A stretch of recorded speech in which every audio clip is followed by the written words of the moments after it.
अब private sector में काम करते वक्त एक चीज़ बहुत इंपॉर्टेंट है, वो क्या है कि आपको मटेरियल खुद ही लाना है, जो लेबर है वो भी आपको खुद ही यहाँ पर अरेंज करने हैं।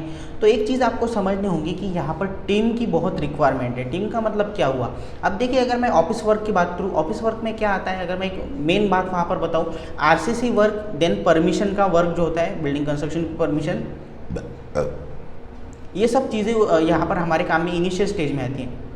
उसके बाद क्या होता है, उसके बाद हम साइट पर काम करते हैं, साइट पर मटेरियल की रिक्वायरमेंट हो तो हमें मटेरियल बुलाना पड़ता है, ठीक है। उसके बाद क्या होता है, फाइनल जो स्टेजेस होते हैं उसमें फिनिशिंग वर्क होता है, उसमें भी हमें कई टीम लगती है, जैसे फॉर एग्जांपल प्लम्बिंग के लिए, ठीक है। उसके बाद हमें इलेक्ट्रिफिकेशन करना होता है, देन पेंटिंग का वर्क होता है, एक फाइनल टचअप होता है। तो अगर देखा जाए तो इसमें हर एक टीम की ज़रूरत है। टीम का मतलब क्या हुआ, आपके पास लेबर भी होने चाहिए, आपके पास स्किल वर्कर होने चाहिए, आपके पास अनस्किल वर्कर की भी एक टीम होनी चाहिए, आपके पास एक अच्छा कॉन्ट्रैक्टर होना चाहिए। जी हाँ, मैं यहाँ पर कॉन्ट्रैक्टर के खिलाफ नहीं हूँ, ठीक है। मैं सिर्फ उन कॉन्ट्रैक्टर के खिलाफ हूँ कि जो कुछ भी बताकर लोगों को फंसाते हैं। लेकिन मेरे आज मैं जहाँ पर काम कर रहा हूँ, मेरे एक दो ऐसे कॉन्ट्रैक्टर हैं कि जिनके भरोसे मेरी साइट चलती है, तो उन पर आपका भरोसा होना चाहिए। तो ऐसे कॉन्ट्रैक्टर भी आपके साथ होने चाहिए कि जो टेक्निकली आप जैसे बता रहे हैं उस तरह से काम करें, जिससे मालक का भी नुकसान ना हो, कॉन्ट्रैक्टर को भी कॉन्ट्रैक्टर का पैसा मिले, और एज ए इंजीनियर आपको भी आपकी टेक्निकल जो इमेज है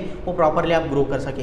तो इस तरह से आपके पास टीम होनी चाहिए। क्योंकि एक चीज़ मैं आपको बता दूं, चलो ठीक है, अगर एक काम है, सिर्फ आपको एक काम मिला है, तो उसमें आप प्लानिंग करेंगे, वहाँ पर आप एलिवेशन बनाएंगे, 3D का आरसीसी बनाएंगे, परमिशन निकाल के देंगे, साइट पर आप जाएंगे, उसके बाद मटेरियल के लिए भी आप जाएंगे, कांटेक्ट करेंगे। ये तब चीज़ें पॉसिबल हैं जब सिर्फ एक काम है। अब मान लीजिए आपकी ग्रोथ हो रही है, तो उस केस में क्या होगा, ऐसे अगर 3-4 काम आपके पास आ गए और 3-4 ओनर को आप ये बोल चुके हो कि आपका काम कम से कम 6 से 8 महीने में कंप्लीट हो जाएगा, तो सभी का काम आप अकेले कैसे करेंगे।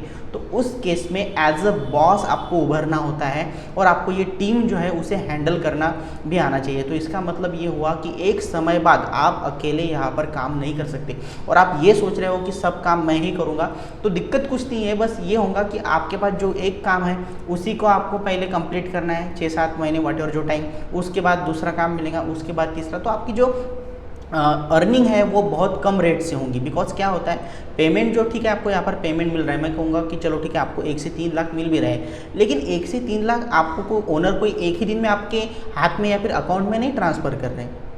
वहाँ पर क्या हो रहा है, स्टेजेस में आपको पैसे मिल रहे हैं। अब ये पैसे अमाउंट तब बड़ी होगी जब आपको ज़्यादा काम मिलेंगे। तो ज़्यादा काम जब मिलेंगे तो आपको मैनेज करना है, तो एक टीम भी यहाँ पर ज़रूरत है। विदाउट एनी टीम आप यहाँ पर फास्ट ग्रो नहीं कर सकते। अर्निंग पॉइंट ऑफ व्यू ये आपको समझना है।